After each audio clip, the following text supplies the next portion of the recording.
വരുന്ന ത്രിതല പഞ്ചായത്ത് തെരഞ്ഞെടുപ്പിൽ വോട്ട് ചെയ്യാനുള്ള അവകാശം നിഷേധിക്കപ്പെട്ട് ശബരിമല ഡ്യൂട്ടിയിലുള്ള ദേവസ്വം ജീവനക്കാർ. മണ്ഡല മകരവിളക്ക് തീർത്ഥാടനത്തിനായി ശബരിമലയിലെത്തിയ 1000-ഓളം ജീവനക്കാർക്കാണ് വോട്ട് ചെയ്യാൻ കഴിയാതെ വരുന്നത്. എന്നാൽ ഇതിന് ബദൽ സംവിധാനം ഒരുക്കണമെന്ന് ജീവനക്കാർ ആവശ്യപ്പെട്ടുവെങ്കിലും ഇതുവരെ ഒരു നടപടിയും ഉണ്ടായിട്ടില്ല. കഴിഞ്ഞ പഞ്ചായത്ത് തെരഞ്ഞെടുപ്പിലും ഇതുതന്നെയായിരുന്നു അവസ്ഥ. വീണ്ടും അരുൺ കൊടുങ്ങൂരിലേക്ക്. അരുൺ, എന്താണ് ദേവസ്വം ജീവനക്കാർ പറയുന്നത്? വോട്ട് എന്ന അവകാശത്തിനപ്പുറം വലുത് മറ്റൊന്നില്ലല്ലോ. എന്തുകൊണ്ട് വോട്ട് നിഷേധിക്കപ്പെടുന്നു എന്നാണ്?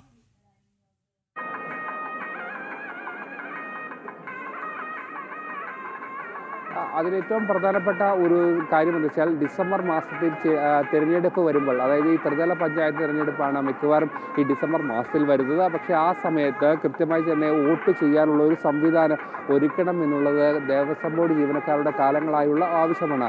കഴിഞ്ഞ തവണയും ഇത്തരത്തിൽ വലിയ രീതിയിലുള്ള ആവശ്യങ്ങൾ ഉണ്ടായിരുന്നു, പക്ഷേ ഒരു തരത്തിലുള്ള നടപടിയും ഉണ്ടായില്ല. നമുക്കറിയാം, പമ്പ, നിലയ്ക്കൽ, സന്നിധാനം, അതോടൊപ്പം തന്നെ മറ്റ് ഇടത്താവളങ്ങളിലൊക്കെ തന്നെ ദേവസ്വം ബോർഡ് ജീവനക്കാരെ കൃത്യമായി തന്നെ നിശ്ചയിച്ചിട്ടുണ്ട്. അവരുടെ ഡ്യൂട്ടിയുടെ ഭാഗമായിട്ടാണ് നിശ്ചയിച്ചിരിക്കുന്നത്. പക്ഷേ ഈ തിരക്ക് ഇങ്ങനെ വർദ്ധിച്ചു വരുന്ന സാഹചര്യത്തിൽ അവരെ ഏൽപ്പിച്ച ഡ്യൂട്ടിയിൽ നിന്നും ഒരു കാരണവശാലും അവർക്ക് നാട്ടിലേക്ക് മടങ്ങാനോ വോട്ട് ചെയ്യാനോ പറ്റാത്ത ഒരു സാഹചര്യമാണ്. പ്രത്യേകിച്ച് പമ്പ, നിലയ്ക്കൽ, സന്നിധാനം ഈ 3 ഇടങ്ങളിലും ജോലി നോക്കുന്ന 1000-ലധികം ദേവസ്വം ജീവനക്കാരുണ്ട്. അവർക്ക് ഒരു കാരണവശാലും നാട്ടിൽ പോയി വോട്ട് ചെയ്യാനുള്ള ഒരു സംവിധാനമില്ല. പക്ഷേ ഇതിന് അവർ മുന്നോട്ട് വെക്കുന്ന ഒരു കാര്യം, ഇതിനൊരു ബദൽ സംവിധാനം ഈ ഒരു വിഷയത്തിൽ ഉണ്ടാകണം എന്നുള്ളതാണ് അവർ മുന്നോട്ട് വെക്കുന്നത്. പക്ഷേ ഈ വിഷയത്തിൽ ദേവസ്വം ബോർഡിൻ്റെ ഭാഗത്തു നിന്നും ഒരു കൃത്യമായ ഒരു ഇടപെടൽ ഉണ്ടായിട്ടില്ല. അതോടൊപ്പം തന്നെ സർക്കാരിൻ്റെ ഭാഗത്തു നിന്നും കൃത്യമായ ഒരു ഇടപെടൽ ഉണ്ടായിട്ടില്ല. അതുകൊണ്ട് തന്നെ വോട്ട് ചെയ്യാനാകാത്ത ഒരവസ്ഥയിലേക്ക് ഈ ദേവസ്വം ജീവനക്കാർ പോകുന്നു എന്നുള്ളതാണ് ഏറ്റവും പ്രധാനപ്പെട്ട വിഷയം. അതിലെന്തായാലും ദേവസ്വം എംപ്ലോയീസ് സംഘമൊക്കെ തന്നെ ശക്തമായ വിമർശനം ഉന്നയിച്ചുകൊണ്ട് രംഗത്ത് എത്തിയിട്ടുണ്ട്. എന്തായാലും പരാതിയുമായിട്ട് തന്നെ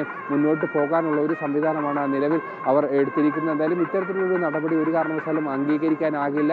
ഇനി ഇത്തരത്തിലുള്ള നടപടികൾ ആവർത്തിക്കാതിരിക്കാനുള്ള ഒരു ഇടപെടൽ ഉണ്ടാകണമെന്നാണ് ഇവർ ആവശ്യപ്പെടുന്നത്. എന്തായാലും ഈ വൈകിയ വേളയിലെങ്കിലും വോട്ട് ചെയ്യാനുള്ള ഒരു നടപടിയിലേക്ക് പോകണം. ആ ഒരു നടപടിക്ക് കൃത്യമായ ഒരു ഇടപെടൽ ഉണ്ടാകണമെന്നാണ് ഇവർ പറയുകയും ചെയ്തത്. ഒരു കാര്യം കൃത്യമാണ്, ഈ ഒരു തരത്തിലും ഇവിടെ ജോലി നോക്കുന്ന ഉദ്യോഗസ്ഥർക്ക്, ജീവനക്കാർക്ക് ഒരു കാരണവശാലും നാട്ടിൽ പോയി വോട്ട് ചെയ്യാനുള്ള ഒരു സാഹചര്യം ഉണ്ടാകില്ല. പക്ഷേ അങ്ങനെ ഡ്യൂട്ടിയിൽ നിന്ന് പോയാൽ അത് ശബരിമലയുടെ ഈ തീർത്ഥാടന കാലത്തിന് വലിയ രീതിയിലുള്ള ബുദ്ധിമുട്ടുണ്ടാകും എന്നുള്ളതാണ് ഏറ്റവും പ്രധാനമായി എടുത്തു പറയുന്നത്. എന്തായാലും അത്തരത്തിൽ ഒരു വലിയ പ്രതിസന്ധി ഉണ്ടാകുന്നു, വലിയ പ്രശ്നങ്ങൾ ഉണ്ടാകുന്നു.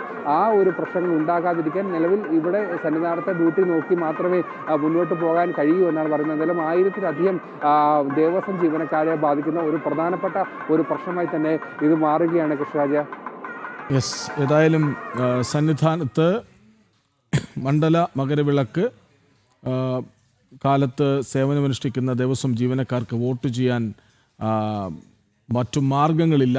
അതാവശ്യപ്പെട്ടിട്ടും നിറവേറ്റപ്പെടുന്നില്ല, പാലിക്കപ്പെടുന്നില്ല. വിവരങ്ങൾ നൽകുകയായിരുന്നു അരുൺ കൊടുങ്ങൂർ.